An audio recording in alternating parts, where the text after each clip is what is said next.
I've had a lot of ups and downs over many years, and I'd like to tell you my story. When I was a child, I grew up in Leeds. My dad was an alcoholic. My mum put up with him for about 6 years, putting drink first. She then moved us down to the Midlands, to my mum's side of the family that were quite poor. I think it was quite apparent back then that I was always a bit of an odd kid. I didn't really fit in. Never really had friends, never really felt comfortable around people. And I was always seen as a bit of a misfit. Childhood was never a simple thing for me, and I don't really know of any positive, happy memories of being a child, to be honest. When we moved down to the Midlands, my mum got with someone who seemed to be quite nice for a while. And for a couple of years, I had like a normalistic childhood. My defense mechanism, my whole life was evolved around art and creating, drawing and music was the two things that kind of all I needed in life was music and pen and paper. And we was probably at the best point of my childhood ever in that time when I was about 8 till I was 10, I'd say. Then my mum split up with him and she ended up getting someone else when I was, say, 11. And from that moment on, I always say my childhood ended. He started off trying to be quite nice. He'd always be the funny guy in front of the neighbours and everyone else, to try to portray himself as a nice person. But slowly, as we was with him, he got more violent, more aggressive, more abusive, more controlling, to the point he even brought me a dog. And then over the months of me loving the dog and caring for the dog, I would hear it yelping at night where he'd be hurting it in the kitchen. And then that dog disappeared not long after, where I was told it had run away, but it hadn't. He'd done something with it. I had to deal with that quite a lot. So from the age of 11 to 16, I would find myself being more of a protector of my mum, dealing with shit at school and not fitting in, being dyslexic, not being able to understand school, being seen as a thick kid in school. I just didn't fit in life as a whole. I just didn't fit in. But the only safe I had was in my bedroom, drawing, listening to music. And that went on till I was, say, 16, when I walked in one day and caught him trying to hit my mum, where I kicked him into the bath so he would get off her. He then started on me, come at me, trying to hit me. So I hit him with a little bar that you have on an old coal fire. Hit him across the legs with it. He then ran outside to pick up a brick to hit me in the face with a brick. Luckily, my mum shut the door, locked the door, and he put the brick through the window at my face and dragged me through the broken glass. At this point, the police turned up. I then spent the next year carrying a pair of scissors in my back pocket because he was paying people to try and hurt me, because he weren't allowed anywhere near us. So at 16, I was having to fear for my life from grown men trying to beat me up because I stopped him from hurting my mum. Another defense mechanism I kind of picked up from the age of around 13, 14 was cannabis. And it was the rave scene, everyone was involved with that drug scene, the rave scene of the early 90s. And I slowly slipped into that as a release. So when I was 16 and I got rid of him, I kind of felt guilty that my mum didn't have enough money to pay everything. So I kind of got involved with drug gangs to kind of help her fund everything and to keep us going.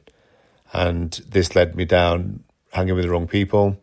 I ended up getting locked in a flat by 2 drug dealers that were going to hurt us really badly. I thought I was going to die at that point. But that point in my life, looking back now, was one of the most important things I had to go through in life to get me on a better path. And I do believe that life, if you're on a wrong path, will give you a harsh check and a slap around the face to push you back to a normal life, a better life, a positive life. But we don't choose to see it half the time, where in this moment I chose to see it. I stopped doing drugs. I stopped mixing with people like that. I had a really bad anxiety that appeared from that. Back then, we didn't know what anxiety was. No one really understood it. Everyone thought I was having a nervous breakdown. Realistically, I was having PTSD because I thought I was going to die, and being locked in that situation.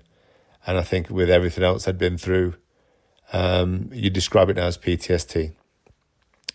And I got through that. It was a really hard year, to the point I couldn't leave the house. And the thought of leaving the house would just form me to build real anxiety. And when you've lost that safety in your own head, then I think you've lost everything. That at that point is when you want to die. That's when you want to kill yourself. And I just didn't have the guts to kill myself. So I kind of muddled through. And then my sister came around one day and told me of someone that was selling some Staffordshire Bull Terrier puppies. So I bought one. And that dog saved my life.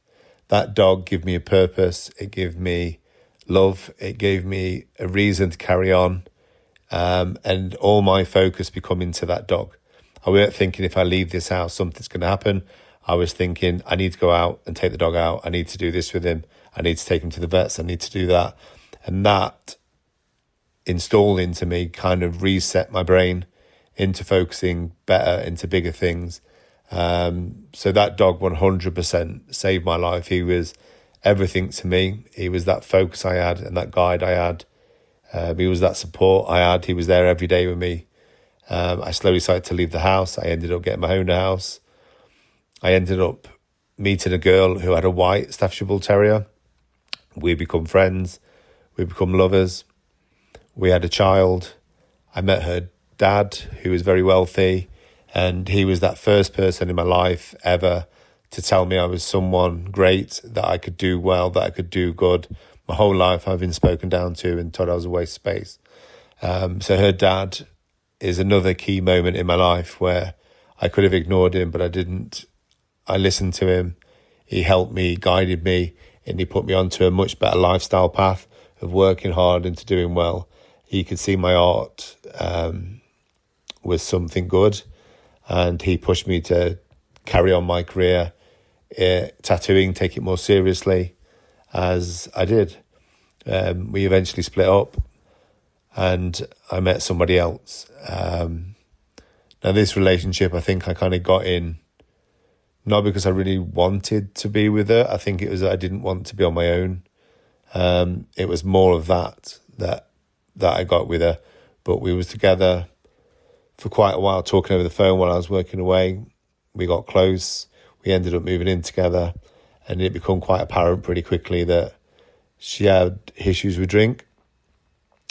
She was well educated, went to top unis, come from a good family. And I was this rough Count State kid covered in tattoos. And she would definitely use that to her advantage.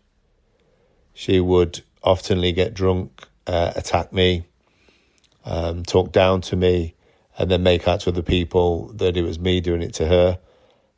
Kind of pinned me into a situation where I daren't say anything about it because people would take her side over mine. They wouldn't believe that someone that looked like me could hurt, that could do that with her. Do you know what I mean? So that kind of built up over years, over a 7-year relationship.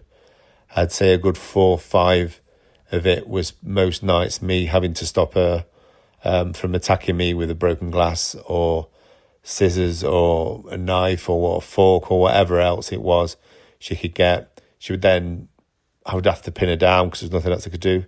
And she would scream and make out that I was hurting her, which I wasn't. So at that point, you could kind of say I was in an abusive relationship. Now, after seeing what my mum had been through, you wouldn't think I'd end up in that situation. But I think when you've been spoken down to so long of your life and someone is knocking you every single day, you do start to believe it. To the point I secretly went on antidepressants and I would drink vodka just to get me through life, being with her. At the lowest point was she wanted to get married, and I thought if we got married, she'd behave, she'd be better. So I married her, and that whole day was the most coldest situation ever. We never went near each other. we did what we had to do, and we just stayed apart. It was the most unromantic wedding you could ever imagine. But later, it became clear to me what had happened. So about 10 months after we got married, she left, and she wanted the house that I'd paid for and everything else that I'd paid for. So it became clear, apparently she was having an affair with someone for 6 months behind my back. So she got married deliberately, even though she was with him, just so she could take me for everything I owned, which unfortunately for her didn't work out that way, but she did financially damage me. So yeah, I built myself back up over the next few weeks. I ended up meeting someone else, and we had a child straight after. Within 4 weeks of knowing each other, she was pregnant. We had a son about 2 years later, and now 10 years on from that, we had a little girl who's now 5 years old. When I met this girl, she was the driving force for me to sort my life out, and I come up with a plan to tattoo celebrities, to make back the money I lost in the divorce, to get myself on a proper path. And I did. I created many paths that would lead me to doing what I wanted to do. There's not just one way of getting it, and anyone can get what you want. You've just got to find the right path for you. Now, the way I usually explain this to people is there's more than one road that takes you from London to Blackpool. Now, some people will just take the motorway, but some of us can't take that road. Some of us have to find another route to where we want to be. And there's many different paths that we can take. And all you've got to do is try each path until you find the one that's right for you. And that's exactly what I did within my career. And that was the start of a new me. I think when I met her and I split up from my ex, was the best thing that ever happened to me. It gave me my life back. It built me up. I come up with a plan to tattoo people. I did tattoo people within about 8 months. I was tattooing bands like Rizzle Kicks and JLS and Union J, and this opened the doors to new people and bigger people, which led me to Styles. I toured with Rihanna and Gaga and many, many, many others. And one of the most important people I've ever met in my life was a billionaire. And this guy kind of structured me. He was doing it in a way to make me ridiculously rich. He was showing me a path to be on and how to see life to make me rich. But I didn't take that from it. I took from it that I could do good with this by helping others, and creating positivity opens the doors to better things. Now, as I've said about my past now, my past was quite bad and it was quite dark, and there was a lot of low points. But being able to help someone else, be able to do good for others, to smile at someone you walk down the street, and to get a smile back, to help people with their luggage on a train, to these kind of things become my obsession, to help people to do focus. So tattooing celebrities and living in that super rich world didn't really do anything for me. I was still the same person I always was. And you have to have a purpose to life of why you're doing it. And for money and for success in that sense is not good. Most of the rich people I know are the most unhappy people I've ever met. Having a purpose, doing positivity and good for other people become a great thing for me. So throughout my career, I focused on doing that. I mixed the two of working with the super rich and the famous, and doing things like I helped one of the victims of the Manchester bombing, and I helped him to build his life with the tattoo that I did, and he went on to do great things, and he speaks about me all the time and about things I did for him. That's an amazing moment for me. Tattooing a pop star isn't.